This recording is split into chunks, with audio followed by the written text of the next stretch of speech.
and welcome to Chiang Mai International Airport, everyone.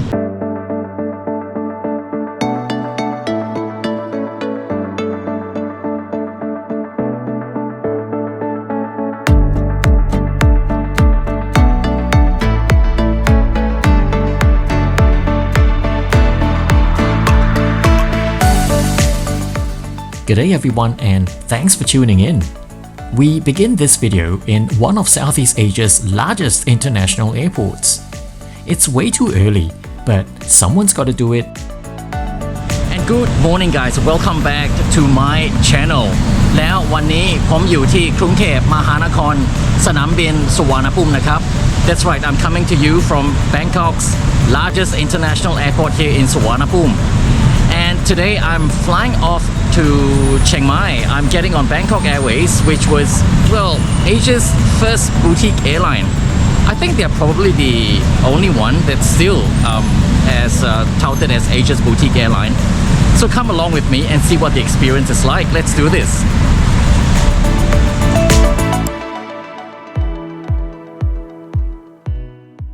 Okay, first things first.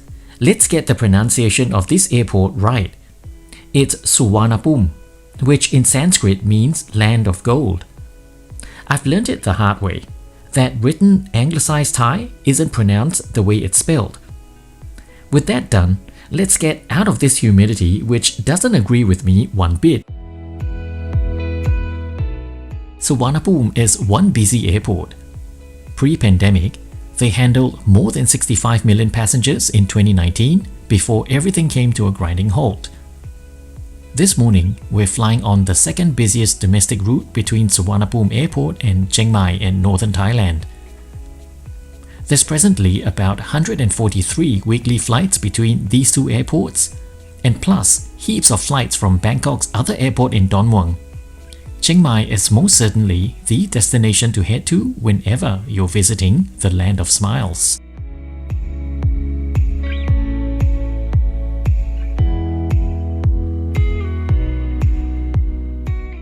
Bangkok Airways is as self-serve as a self-serve airline can get. We're all directed to use these kiosks where we're checked in and boarding passes sped out quickly after a scan of passports. This process for me was even faster because I tend to travel with only carry-on. Yep, this trip of almost 2 weeks traversing different seasons, it was done without ever checking in a single piece of luggage. What kind of traveler are you? I'd love to hear from you in the comments. Suvarnabhumi Airport joins the ranks of a whole list of first-generation mega airports in Asia. KLIA, Incheon, Hong Kong International, and all these airports started operations literally within months and years of each other during the late 90s and the mid-2000s. However, unlike other mega airports, teething issues continue to affect Suvarnabhumi today. From the early days of insufficient air conditioning, these days issues of overcrowding and long wait at immigration, insufficient chairs, English proficiency of airport staff, the list goes on. Passenger satisfaction speaks volumes, and Suvarnabhumi has been ranked very poorly consistently ever since they opened in September 2006. If you're new to my channel, my name's Ryan. Born and bred in Singapore, I now call Australia home, and I create heaps of travel and food-related content. On this trip, it started on a flight between Sydney and Seoul, where I spent the last few days stuffing my face silly and experiencing my first ever bullet train. I caught a glimpse of Busan, and I also got into trouble at the airport there. I flew to Bangkok yesterday on 2 amazing flights with Cathay Pacific, and this morning we're heading to Chiang Mai, where no doubt another foodie adventure awaits. I return to Bangkok tomorrow to eat some more before returning to Australia via Sri Lanka. So more awesome content is still in store, and if you don't wish to miss any of it, why not hit the subscribe and bell icon? Giving me a like will definitely encourage me to keep prodding along to make these videos. So here's the thanks, because your support is very much appreciated. Bangkok Airways was born in 1989 and from the onset set itself apart as Thailand's first ever privately owned domestic airline. It's also the only airline in Thailand who owns and runs their own airports in Samui, Sukhothai and Tarat. Pre-pandemic, they were relatively profitable and has quietly marketed themselves as Asia's boutique airline. Their several unique selling points will become apparent as we go along in this video. Every passenger, regardless of travel class, will be treated to lounge access. Yep, you heard that right. Every ticket allows you access into Bangkok Airways operated lounges, and here in Suvarnabhumi, it's no exception. However, this access is not widely advertised, so not many know about it. Especially so if you are flying them for the first time. I'm sure it's written somewhere in fine print on their website, hidden in a sub-menu, and further hidden underneath the bra strap of a coffee shop auntie fanning herself furiously on a humid tropical afternoon. Either way, you've now been informed, so make sure you utilize this benefit the next time you want to be unique and fly boutique.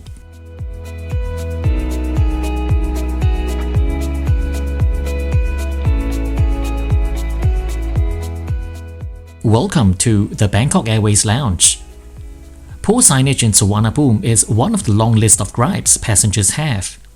And this being my first time wandering the long, haunted-looking hallways of the domestic concourse, I needed to ask for directions where the lounge is. And here we are. Empty magazine racks are still the hallmarks of COVID restrictions. But otherwise, a modern and bright-looking facility greeted me. This being morning peak hour, it's understandably crowded, but not to the point of being ridiculous. There were seats available because passenger turnover was rather constant. For an airline which grants all passengers lounge access, the catering was actually pretty decent. Ham sandwiches and savory puff pastry, plus oodles of Thai desserts, which is so down my alley. Wasn't too sure about the incessant use of individual plastic wrappings though. Pre-made iced coffee and tea were very agreeable if a tad too sweet. Hot coffee was the push-button variety, so nah, I'll pass. All my flights on this trip are a crack of dawn early morning affair. So my eye-watering hotel pickup at 5 AM meant I haven't eaten anything. So this lounge access was a godsend, especially when I'm someone who can't function well on an empty stomach. I chomped on these measly-sized offering like a hungry hippo. And the Thai desserts, yum-mo. They're normally of the sweet, sticky, glutinous variety, which isn't to the palate of the usual white person. That's fine. Less for you, more for moi. These delicious glutinous rice balls coated in grated coconut held within the ball sack an explosion of sweet, delectable roasted coconut lathered in rich palm sugar.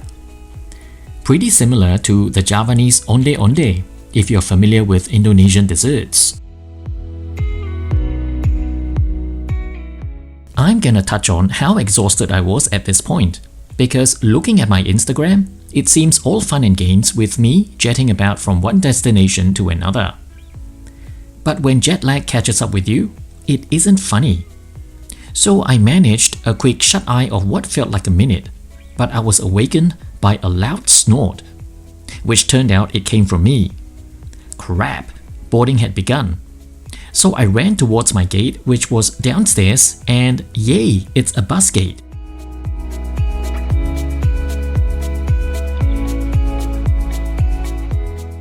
Bangkok Airways currently flies to 10 airports in Thailand and 20 destinations in the region covering Indochina, China, India, Malaysia, Maldives, Myanmar and Singapore.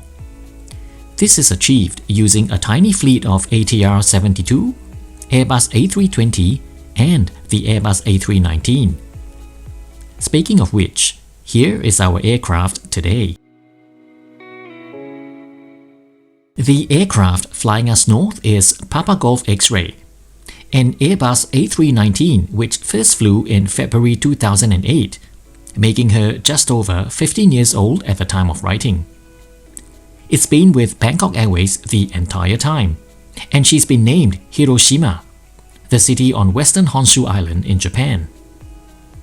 This aircraft was only recently brought back to service 2 months before, after being mothballed for almost 2 years due to the pandemic. Business class on Bangkok Airways is called the Blue Ribbon Club. The A319 is the only aircraft type to feature these seats in 3 rows of 2 by 2. All other aircraft types are economy seating only. Back here in economy class, there are a total of 108 seats in 3 by 3. Since I fell asleep at the lounge earlier on and almost missed my flight, I was the last batch of passengers to board. So my camera is either pointing at someone's butt or their sleepy morning crusty faces sitting down.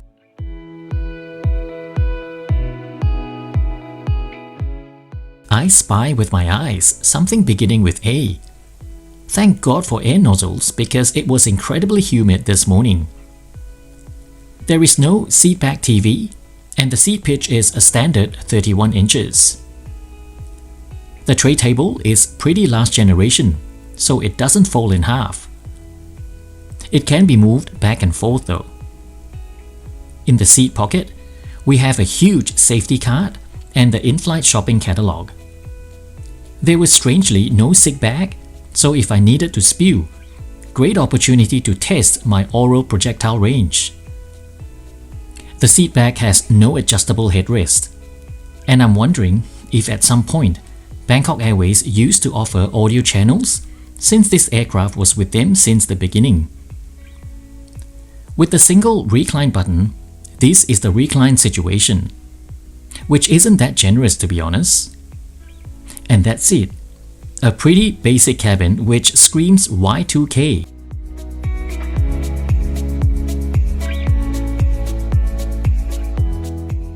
We soon pushed back for an on-time departure. Cabin announcements were done in both Thai and English, and before we knew it, we were lining up to thunder down the runway into the smoggy skies over Krungthep Mahanakon.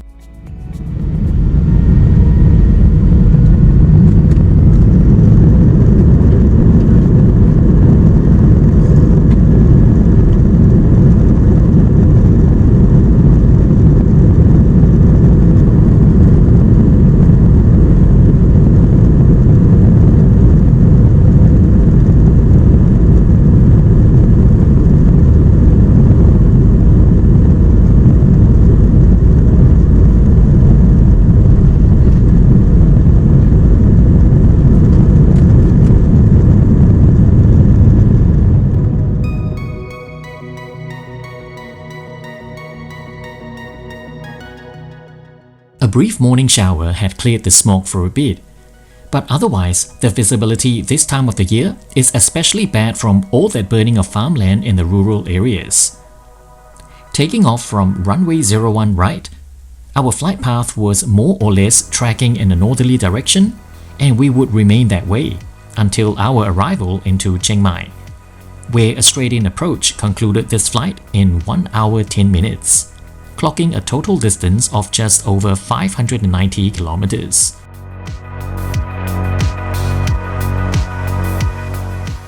This is a 1-hour domestic flight in Thailand, so I wasn't sure what to expect service-wise.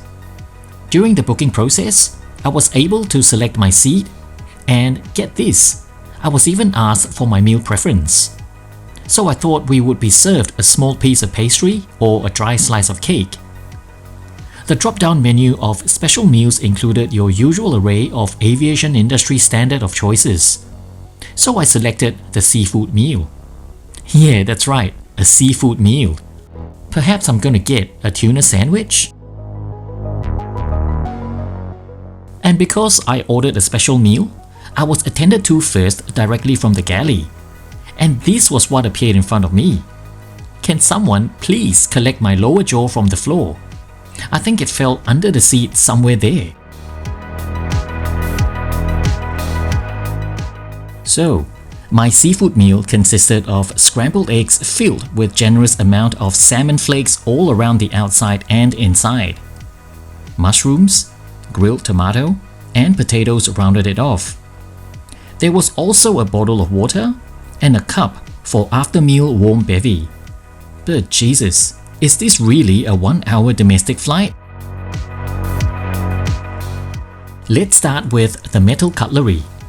Yes, metal. I'm still finding it hard to believe I have a warm meal of this standard on such a short flight. Suppose when you've been so used to Australian domestic flights, this comes as a welcome shock to the senses. My brain was no longer wired to receive these sorts of treatment, and if you look closely, you can actually see bits of smoke coming from behind my ear. This is from my brain shorting itself out. This meal was exceptional, very well seasoned, and just simply outstanding. I loved salmon with anything. So thanks Bangkok Airways for tickling my regions to make me smile on this short flight. Halfway through my meal, the main service began in the cabin, and watching the flight attendants rush through their service like that was most admirable. Looking at my watch, we were at this time midway through our flight. The normal meals weren't too shabby either. It was plain scrambled eggs with a potato cake. Looks like I got more in my tray for my special meal compared to the regular ones. Those cups on our tray weren't for show. The after-meal coffee and tea was actually happening, and this is 25 minutes to landing. I ended up with a white tea, which rounded off this meal service perfectly. I'm seriously very impressed with whatever's going on here. Have we been so desensitized down under of what service is, that we get so flabbergasted by what's considered the norm on a flight within Asia? What do you think? And the meal service is officially a wrap, 41 minutes after we pushed back from Suvarnabhumi Airport. We've all been fed and hydrated, and now as they rush to clear away the meal service items, it's also time for me to draw my thoughts to conclude this amazing flight with Bangkok Airways.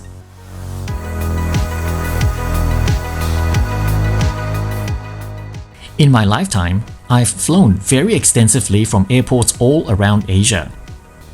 My favorite flight catering kitchens are the ones from Hong Kong and Bangkok. And this morning, this meal once again underscored the kind of quality I've come to expect from the flight catering kitchen of BKK, Suvarnabhumi International Airport. It was tasty and seriously an impressive offering. And this was most definitely very unexpected, especially for such a short flight within Thailand. But hey, I'm not complaining. From the lounge access to the extremely friendly service from the flight attendants, needless to say, my first experience with Bangkok Airways is a positive one. I cannot think of another airline like them in the region. So for this, they score very highly, and I'll definitely be back for more. What about the negatives? Well, the aircraft. With such high cycles performed by this 15-year-old Airbus A319, the interior was definitely worn and tired. But in the end, if I look at this experience as a whole, I paid only a whopping 1,660 baht for this flight, which is not even 75 Australian dollars. I had to look at my booking again and again to make sure it wasn't a scam. In fact, right up till my check-in in Suvarnabhumi, I was still expecting this to be a scam. But no, this was how much I paid, and its incredible value bearing in mind I booked this roughly 6 weeks before. It's now time for us to brave the smog, and let us enjoy the arrival into the largest city in northern Thailand, Chiang Mai.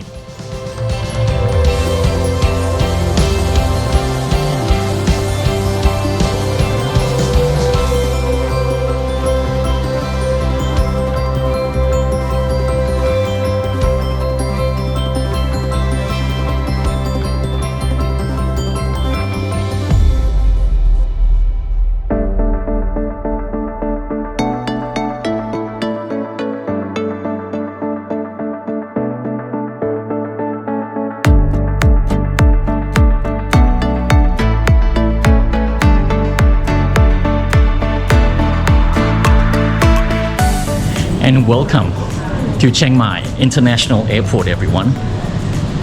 And that was Bangkok Airways for you. I mean, I am utterly impressed with this airline.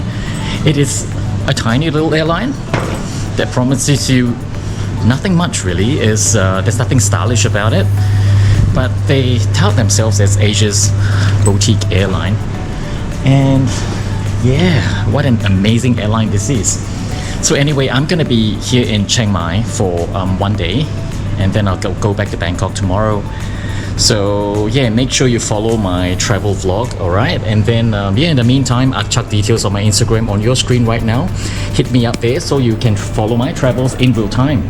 And also hit subscribe and the bell notification icon so you know next time I step on board another interesting airline like this, okay? Take care all of you, and I'll see you for my next video. Bye!